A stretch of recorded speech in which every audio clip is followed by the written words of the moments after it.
Bienvenidos al canal de YouTube de Ediciones Rodio. Aquí encontrarás vídeos especializados en cada tema. Si te gusta nuestro contenido, no olvides suscribirte, darle a me gusta y comentar tu experiencia. Gracias por elegirnos en tu camino hacia el éxito. Recuerda que todos nuestros temarios también están disponibles en formato digital y papel.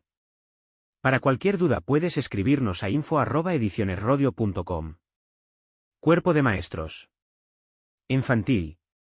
Volumen 1. Tema 9. Alimentación, nutrición y dietética. Alimentación equilibrada y planificación de menús. Trastornos infantiles relacionados con la alimentación. Las horas de comer como momentos educativos. Introducción. La alimentación influye directamente en nuestra salud, y las consecuencias de no llevar una alimentación saludable pueden ser irreversibles. Para la Organización Mundial de la Salud, algunos de los principales factores de riesgo relacionados con las enfermedades no transmisibles están asociados con la nutrición y la alimentación. Existen distintas iniciativas dirigidas a la promoción de la alimentación saludable y la actividad física. En este sentido, se destaca la Estrategia Mundial sobre Régimen Alimentario, Actividad Física y Salud, 2004, por la que se insta a los gobiernos a adoptar políticas que apoyen un régimen alimentario saludable en las escuelas. En el preámbulo de la Ley Orgánica 3/2020, de 29 de diciembre por la que se modifica la Ley Orgánica 2/2006, de 3 de mayo, de Educación, LOMLOE se establece: el bienestar nutricional de los niños y niñas en las escuelas debe tener una importancia capital y sentar los cimientos para el bienestar de los menores. De acuerdo con Adrià y Fuster, 2010, llevar una vida sana es cuestión de actitud, y esto es lo que debemos desarrollar en nuestro alumnado. 1. Alimentación, nutrición y dietética. Los conceptos de alimentación, nutrición y dietética son diferentes, aunque están muy relacionados. La alimentación es un proceso voluntario según el cual se eligen, preparan e ingieren los alimentos. Esencialmente es el proceso de ingerir alimentos, aunque en el ser humano adquiere otras dimensiones sociales y culturales: el placer, la salud, la estética, la economía, etc. La dietética es la rama de la medicina que estudia los regímenes alimentarios. La dieta o ración alimenticia es la cantidad de alimentos que consume un individuo en 24 horas.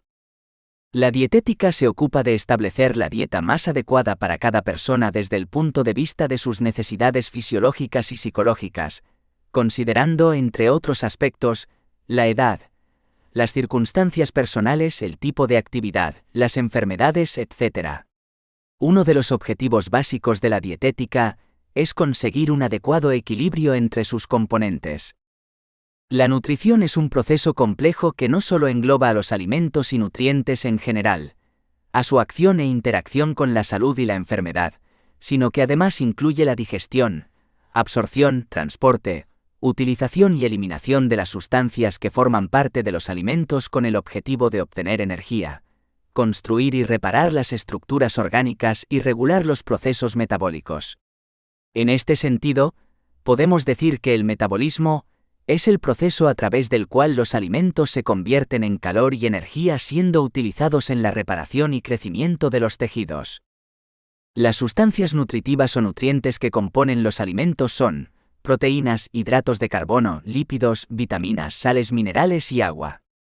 Mientras los tres primeros necesitan ser transformados a través de la digestión, los demás se absorben sin cambio. Seguidamente comentaremos brevemente cada uno de estos nutrientes.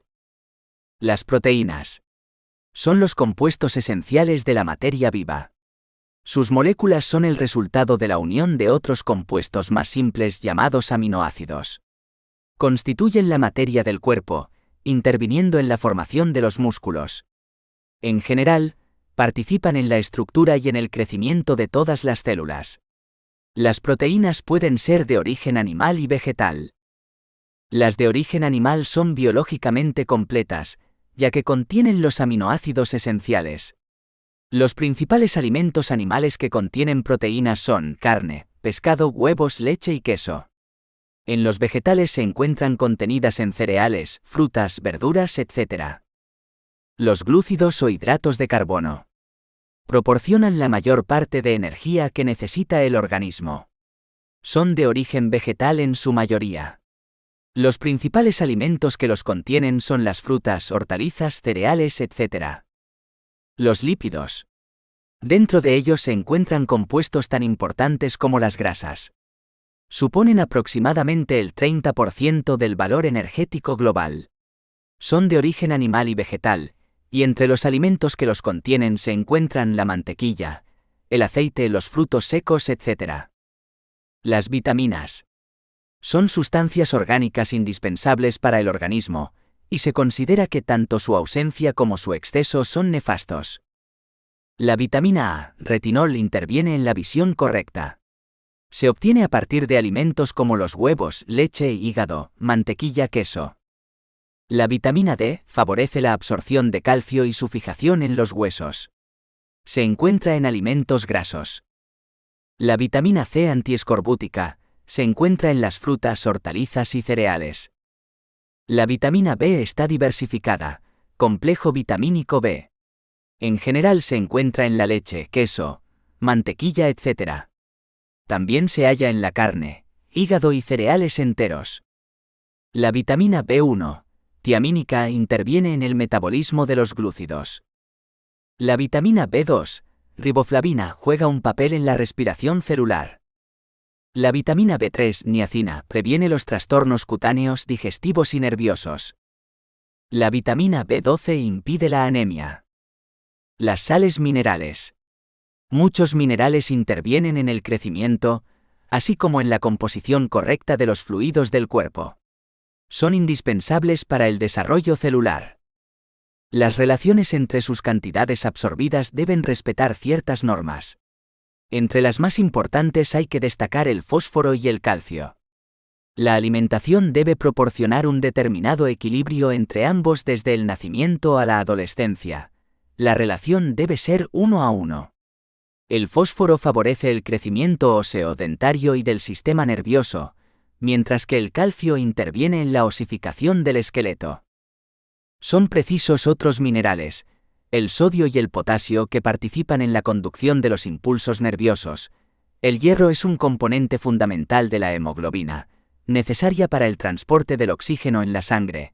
El zinc, que facilita la eliminación del ácido láctico, producido durante el esfuerzo, etc. El agua. Es un componente esencial de la materia viva. La importancia del agua proviene de su poder disolvente, ya que la gran cantidad de sustancias que entran y salen del organismo lo tienen que hacer disueltas en ella, por lo que es necesario su reposición continua. 2. Alimentación equilibrada y planificación de menús. Es de vital importancia establecer pautas saludables en la alimentación infantil, porque la mayoría de los hábitos que se adquieren en edades tempranas permanecen en la edad adulta. Los cambios en la dieta han sido vertiginosos en los últimos años, y como señalan expertos en nutrición, la tendencia es que cada vez comemos peor. Comer mal no solo produce obesidad, diabetes o problemas cardiovasculares, están aumentando las alergias e intolerancias y otro tipo de trastornos, de carácter más leve pero que merman la calidad de vida.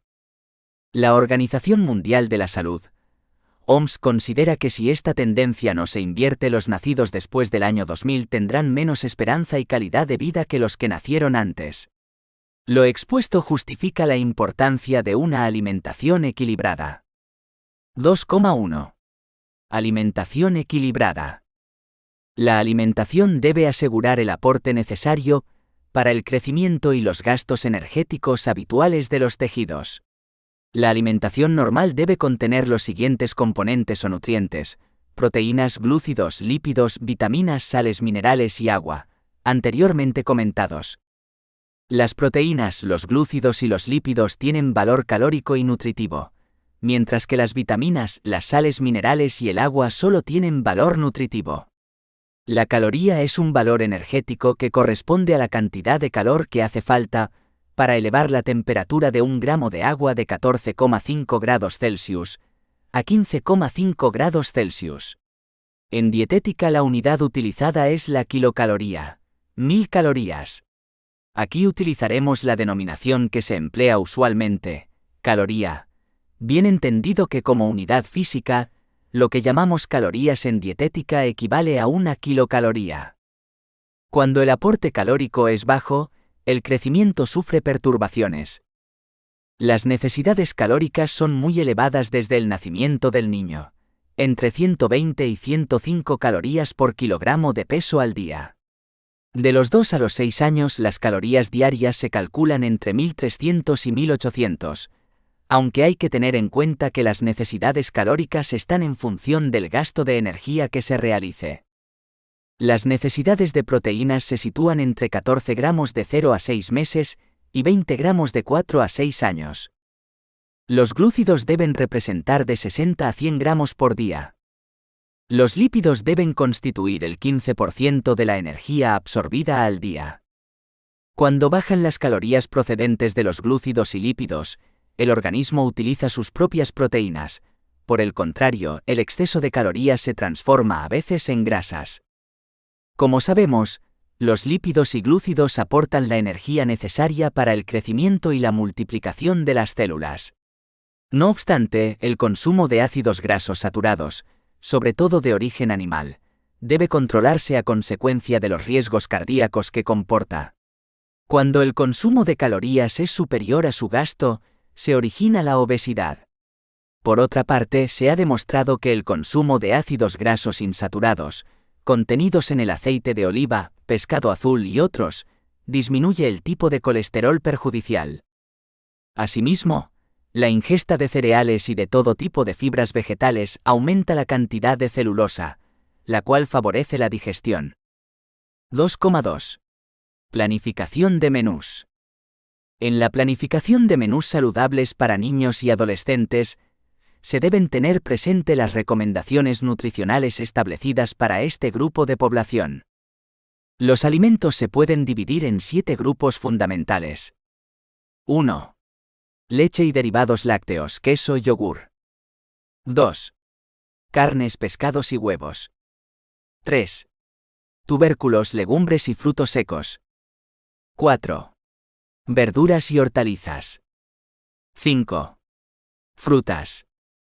6. Cereales, pan, pastas, arroz, etc. y azúcar. 7. Aceite y mantequilla. Se considera que una dieta equilibrada, en general, debe contener 1 o 2 alimentos de cada uno de los grupos. Vamos a contemplar algunos aspectos generales de la alimentación infantil y pasaremos posteriormente a analizar los diferentes alimentos. Es necesario variar la ingesta, de tal forma que no se reciba más de un 25% de calorías de un solo tipo de alimentos. Las calorías se deben repartir de una manera equilibrada, en los niños con edad inferior a los 2 años, en las diferentes comidas diarias, desayuno, almuerzo y cena. Hay que tener precaución con los alimentos envasados, ya que suelen tener gran cantidad de sal, así como conservantes y colorantes artificiales. Los principales alimentos que debe contener una dieta equilibrada en estas edades son: leche. Es el alimento fundamental hasta los 2 años. Medio litro es la cantidad mínima diaria recomendada. Si no es materna al principio, el pediatra deberá recomendar el tipo de leche teniendo en cuenta los posibles rechazos. En edades más avanzadas, parte de la leche que se consuma se puede incluir en algunos platos, natillas, cremas, helados, etc. El yogur es un buen sustitutivo de la leche, y su digestión es más fácil. Queso. Desde el 2º año el niño soporta bien los quesos frescos. En general, se recomiendan los no excesivamente curados. La cantidad a la semana puede situarse entre 100 y 150 gramos. Carne y pescado. A medida que va disminuyendo la cantidad de leche en la dieta infantil, hay que ir buscando en otros alimentos las proteínas que ella aporta, lo que se realiza incluyendo carne o pescado. Ambos tienen un valor nutritivo similar. Normalmente el pescado es más fácil de digerir. Desde el año o año y medio, se puede comenzar a dar al niño jugo de carne ligeramente cocida. Tras la aparición de los primeros dientes caninos, se puede ir añadiendo a la comida principal del día una pequeña cantidad de carne picada. El caldo de carne, a pesar de tener un valor nutritivo escaso, es rico en sales y sustancias aromáticas que facilitan la digestión. Puede añadírsele sémola, harinas de cereales o leguminosas, y así el caldo se constituye como un excelente alimento que permite variar la dieta. Los pescados deben suministrarse cocidos, pudiendo introducirse desde los 1618 mSs. Deba evitarse sobre todo al principio los pescados grasos. La cantidad de carne y lo pescado oscila entre 30 o 40 gramos de 1 a 2 años, y 60 o 70 gramos de 4 a 6 años. ¿Huevos? El huevo es un alimento muy completo, debiendo suministrarse preparado, ya que crudo tiene menor valor alimenticio o formando parte de purés, dulces, etc. La cantidad recomendable puede ser de unos 4 por semana. Patatas. Tienen un alto valor nutritivo, aunque este depende de su preparación. Cocidas pierden un tercio de sus sustancias minerales, fritas solo pierden el 50% de agua. Es conveniente tomarlas en forma de puré y como acompañamiento de otros alimentos. Verduras. Aportan fundamentalmente minerales y vitaminas. Por otra parte, estimulan la motilidad intestinal.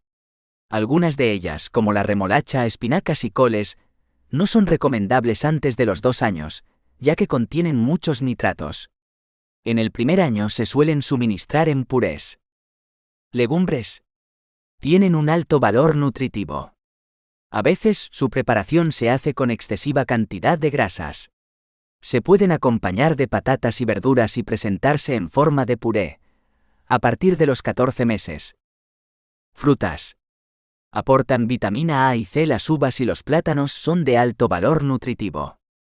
Los cítricos en general contienen alta cantidad de vitamina C. Deben tomarse frescas y al principio, entre los 9 y 10 meses en forma de puré. Cereales. Son ricos en almidón y sales, así como buenos digestivos. En forma de pan, copos, pastas, etc. Son fuente integrante de la dieta infantil. Azúcar y chocolate. Realizan una gran aportación de calorías. Debe moderarse su consumo. Aceite. Alimento muy importante, sobre todo el de oliva.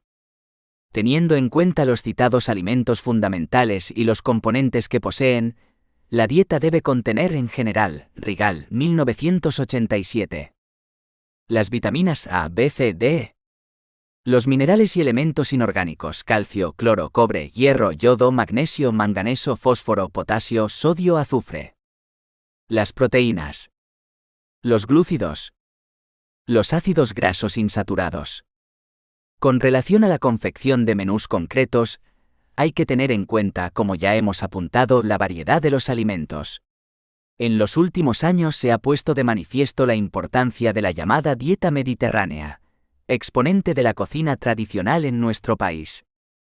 Se debe destacar la importancia de la colaboración con la familia en la confección de los menús, tanto si los niños comen en el colegio como si lo hacen en casa. La introducción de nuevos alimentos, respecto a los niños, debe hacerse de manera cuidadosa y flexible. Además de la utilización de los diferentes alimentos, se debe variar la confección de los menús. Para los primeros platos se pueden utilizar pastas, cereales, legumbres, patatas, verduras. Para los segundos, pescados, carnes, huevos. Para los postres, frutas, derivados lácteos, etc. La elaboración debe diversificarse: purés, guisos, natillas, flanes, zumos, etc. 3. Trastornos infantiles relacionados con la alimentación. En los trastornos relacionados con la alimentación, podemos diferenciar entre los considerados leves y más frecuentes, y trastornos del comportamiento alimenticio. Dentro del primer grupo de leves y frecuentes se localizan aquellos sujetos que comen muy pocos alimentos, niños sin apetito o, por el contrario, niños que comen en exceso. Por otra parte, se consideran trastornos del comportamiento alimenticio a aquellas enfermedades psicosomáticas graves, de etiología multifactorial, derivadas de la interacción de muy diversos factores psicológicos y fisiológicos que se suscitan, se potencian y se modifican mutuamente. 3,1. Trastornos o alteraciones leves relacionadas con la alimentación. Niños que comen muy pocos alimentos. En torno a este trastorno se dan conductas como prácticamente no masticar, tomar alimentos líquidos o triturados, así como unos padres angustiados. Niños sin apetito. Es conveniente valorar las causas de esta conducta. Entre ellas pueden estar padres obsesionados con que los niños coman mucho porque es síntoma de buena salud, niños que estén atravesando un mal momento familiar como, por ejemplo, el nacimiento de un hermano y tratan de llamar la atención de los padres con la comida. En otras ocasiones, el propio estilo de vida puede estar en el origen como, por ejemplo, comer fuera de horas. Niños que comen en exceso.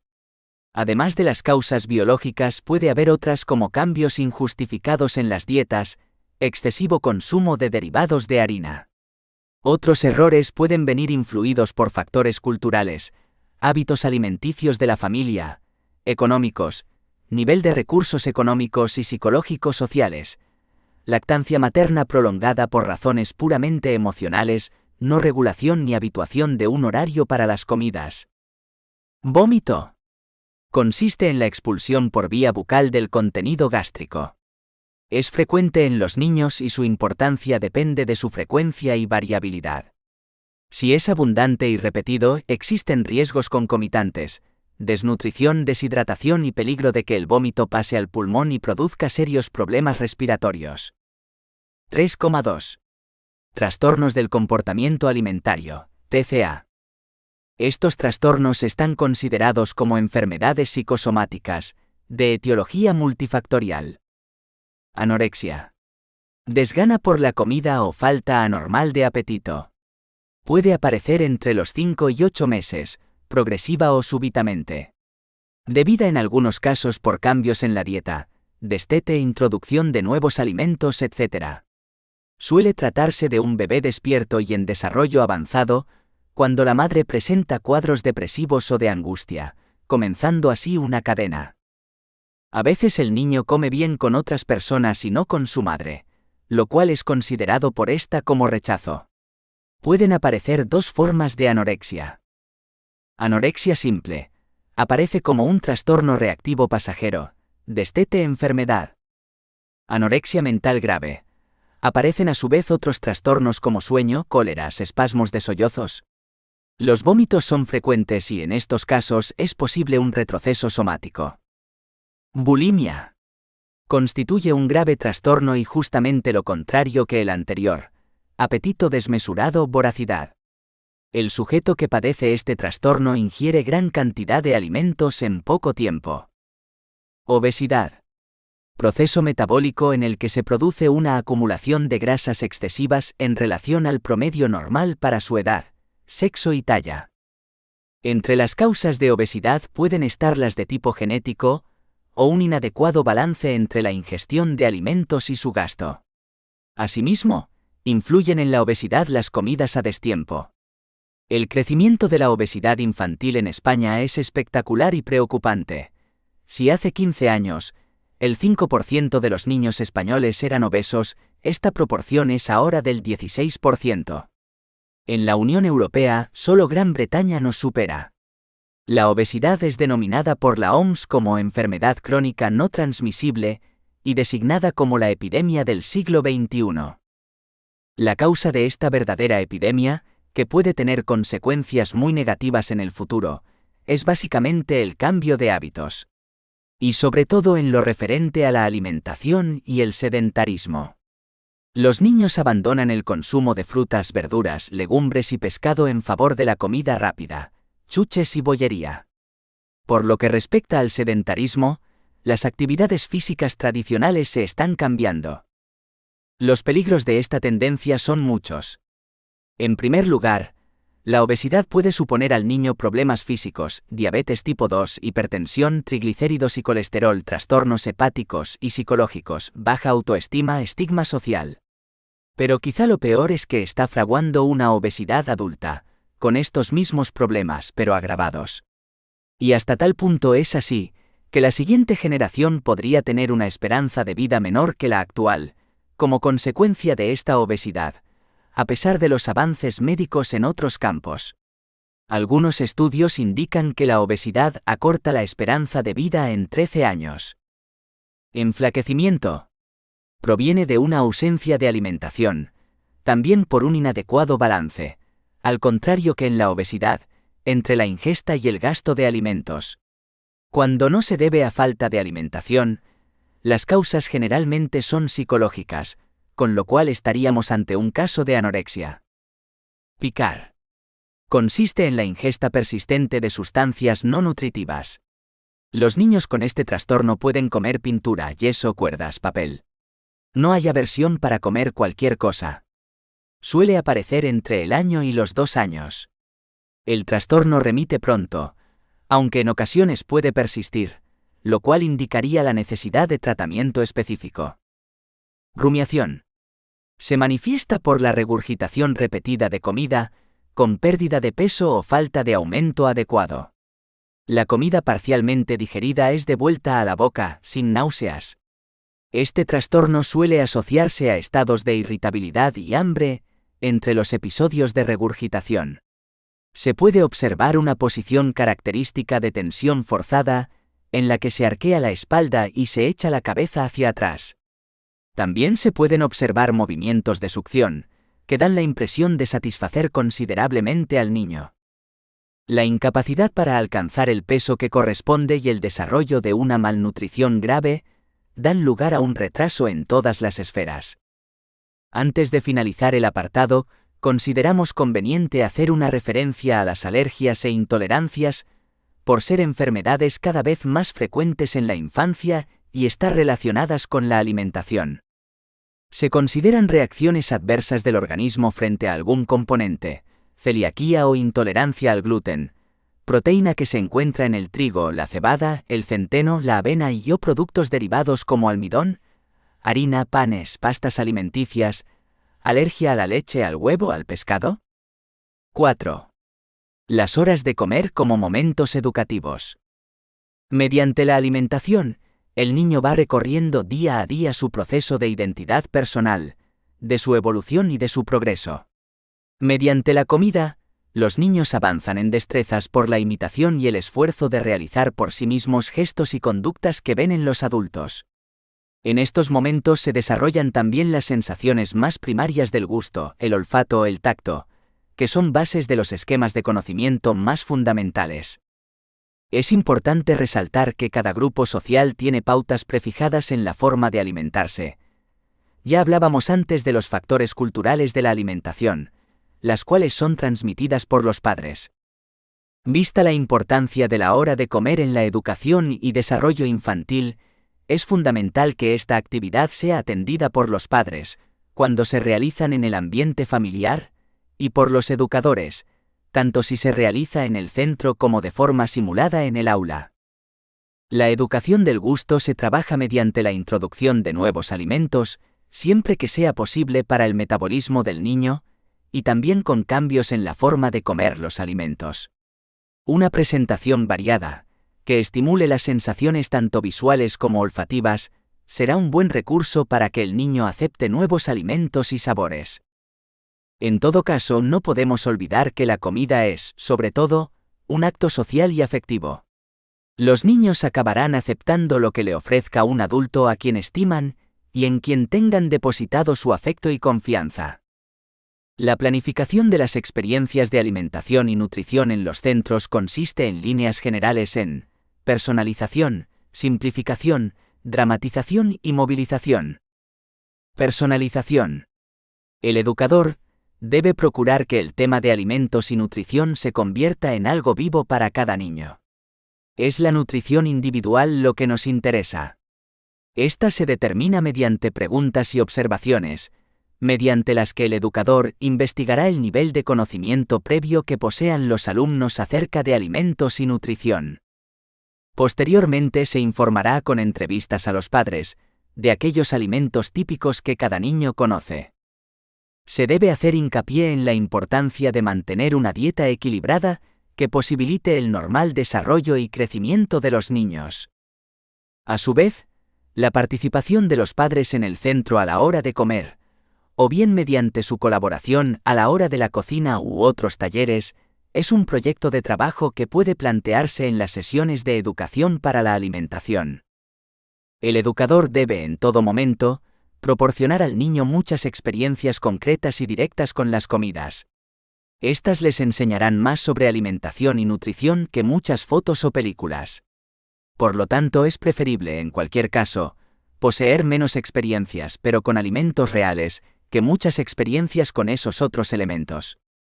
La oportunidad para ver, tocar, degustar y oler los alimentos produce una impresión perdurable en los niños. Simplificación. Hay que simplificar, en todo momento, los conceptos de alimentación y de nutrición para que se nivelen con su capacidad cognitiva particular. Los niños conocen bien algunos alimentos pero desconocen otros. Hay que pensar que el comer se relaciona con su salud, energía, crecimiento y bienestar general, y eso sí es algo nuevo. La información sobre nutrición es muy compleja y abstracta. Repasando las etapas de Piaget, se puede ver lo simplificada que debe estar la información acerca de la nutrición, para que los niños la capten y aprovechen. Escenificación. La participación de padres y maestros despertará entre los niños mayor interés sobre los alimentos y la nutrición. Para escenificar el aula, maestro y niño pueden decorar esta con fotos de alimentos, restaurantes, supermercados, y practicar juegos y canciones que traten de este tema. El juego dramático puede estar relacionado con experiencias de actividades llevadas a cabo en un restaurante, en una granja, en un supermercado. Movilización. El educador debe aprovechar los recursos disponibles, humanos y materiales, para que los niños capten conceptos de alimentación y nutrición. El primer recurso es el propio maestro, pues sirve de modelo de hábitos de alimentación que desea fomentar en los niños. Las orientaciones generales que podríamos desarrollar, a modo de síntesis, son las siguientes. A función del educador: seleccionar los hábitos que desee fomentar en los niños y temporalizarlos, de manera flexible, sin exigir al niño avances inesperados. B. No coartar al niño, sino que sea él quien experimente sensaciones para el desarrollo de estos hábitos, valorando en todo momento los esfuerzos que realice. C. Establecer un clima de afecto y diálogo. La comida tiene tanto de acto individual como de social, y los niños han de percibirlo así. D. Es importante que la hora de la comida no se convierta en una amenaza para el niño, pero tampoco en angustia para el adulto. Por lo tanto, importa no perder nunca la calma. E. Valorar cada esfuerzo logrado adquiriendo el hábito, reforzándolo, especialmente cuando le haya costado mucho trabajo adquirirlo. Resulta también importante establecer un clima de diálogo constante con los padres, en torno a aquellos hábitos en los que la experiencia permite constatar que hay dificultad por parte de los niños. Como hemos indicado, el acto de comer tiene, además de las necesidades relacionadas con el aporte de nutrientes, innumerables aspectos de tipo social y cultural que están relacionados con los diversos ámbitos del niño, cognitivos, afectivos, actitudinales, aprendizaje de normas, etc. Los momentos de la comida pueden ser lugares privilegiados de aprendizaje donde se desarrollan actividades relacionadas con situaciones de aprendizaje. Podemos buscar una situación o temática que para el alumnado se considere importante en su quehacer diario y resulte motivadora en sí misma. Por ejemplo, las cosas que nos gusta comer. Esos momentos pueden ser aprovechados para el aprendizaje de contenidos. El Real Decreto 95/2022, de 1 de febrero, por el que se establece la ordenación y las enseñanzas mínimas de la educación infantil, en el área Crecimiento en Armonía, recoge saberes básicos relacionados con la alimentación. En este sentido, se destaca el tercer bloque sobre el autocuidado y cuidado del entorno. Seguidamente mostramos ejemplos. Primer ciclo. Cuidados y necesidades básicas. Rutinas relacionadas con el compromiso y la autonomía. Anticipación de acciones, normas de comportamiento social en la comida, la higiene, etc. Hábitos sostenibles y ecosocialmente responsables relacionados con la alimentación, la higiene, el aseo personal o limpieza del espacio. Segundo ciclo. Necesidades básicas. Manifestación, regulación y control en relación con el bienestar personal. Hábitos y prácticas sostenibles y ecosocialmente responsables, relacionados con la alimentación, la higiene, el autocuidado y el cuidado del entorno. Rutinas. Planificación secuenciada de las acciones para resolver una tarea. Normas de comportamiento social en la comida. Identificación de situaciones peligrosas y prevención de accidentes. El trabajo de los diferentes contenidos que hemos considerado facilitará la progresiva autonomía del niño con relación a su alimentación. En todo este proceso es conveniente posibilitar la intervención activa del niño, la expresión de sus intereses, confirmándolos con las debidas orientaciones, que en determinados casos deben ser firmes, y prescripciones por parte de los educadores. La alimentación se estructura bajo la forma de procesos nutritivos, proceso fisiológico, y procesos afectivos, proceso psicosociológico. La alimentación ejerce una acción decisiva sobre el desarrollo físico y el crecimiento, sobre la reproducción, la morbilidad y mortalidad y sobre el rendimiento físico e intelectual. Por todo ello, son evidentes los beneficios que pueden aportar una buena educación y un amplio conocimiento en cuestiones de nutrición. 1. Alimentación, nutrición y dietética. Alimentación. Concepto. Es un proceso voluntario según el cual se eligen, preparan e ingieren los alimentos. Procesos que intervienen, nutritivos y afectivos. Dietética. Concepto. Rama de la medicina que estudia los regímenes alimentarios. Factores que intervienen en la dieta. Edad, circunstancias personales, tipo de actividad, enfermedades. Nutrición. Concepto. Intercambio de materia y energía que todo ser vivo necesita realizar con el medio externo para poder desarrollar su actividad vital. Sustancias nutritivas o nutrientes que componen los alimentos. Las proteínas. Los glúcidos o hidratos de carbono. Los lípidos. Las vitaminas. Las sales minerales. El agua. 2. Alimentación equilibrada y planificación de menús. Alimentación equilibrada. Concepto. Proceso en el que intervienen los nutrientes en la proporción más adecuada. Distribución de nutrientes. Los nutrientes se distribuyen según las necesidades y características de los sujetos. Planificación de menús. Clasificación de los alimentos. Leche y derivados lácteos, queso, yogur.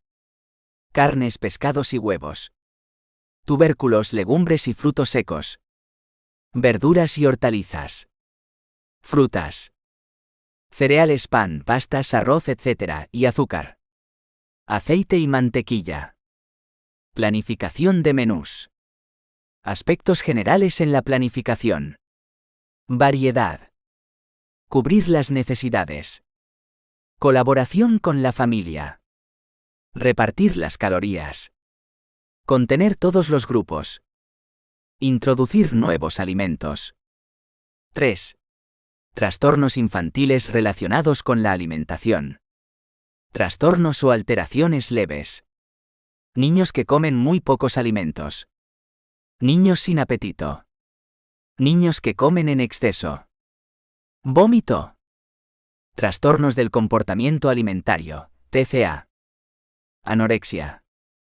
Bulimia. Obesidad. Enflaquecimiento. Picar. Rumiación. 4. Las horas de comer como momentos educativos. Líneas educativas generales. Personalización. El educador debe procurar que el tema de alimentos y nutrición se convierta en algo vivo para cada niño. Simplificación.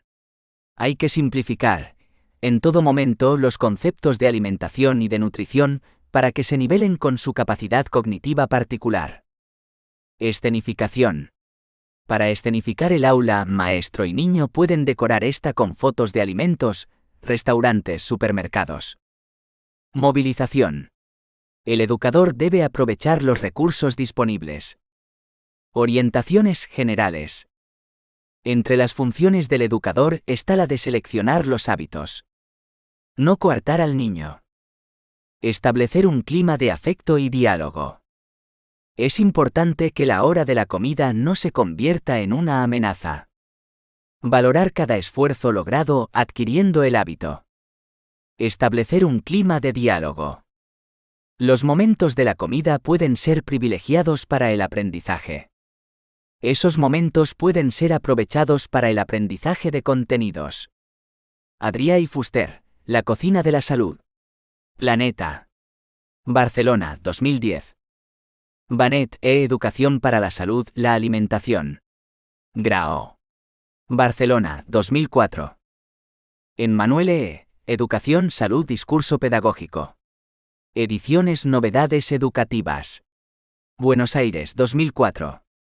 Lebrero Baena, M. Paz, especialización del profesorado en educación infantil, 0 a 6 años.